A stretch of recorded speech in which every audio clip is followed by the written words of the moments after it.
को हाथों और पैरों की खूबसूरती के लिए किसी भी कंपनी के हैंड और फुट स्क्रब में भी इस्तेमाल किया जा सकता है। कॉस्मिक गर्ल वाइटनिंग सीरम को आप जो है कॉस्मिक गर्ल वालों की क्रीम के अंदर भी ऐड करके इसका इस्तेमाल कर सकते हैं।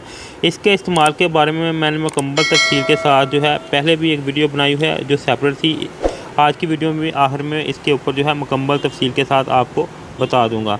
इसके अलावा नाज़रीन, इसके बाद जो दूसरी प्रोडक्ट हैं वो भी कॉस्मिक गर्ल वालों की हैं, जो कि एक्टिव ब्यूटी सोप है।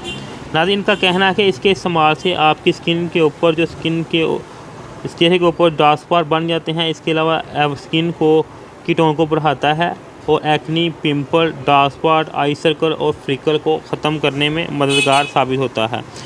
इसके बाद नाज़रीन, कॉस्मिक गर्ल वालों के ये सोप जो है वो वाइट कलर का है इस तरह की, और 50 ग्राम इसकी जो है क्वांटिटी है। इसके बाद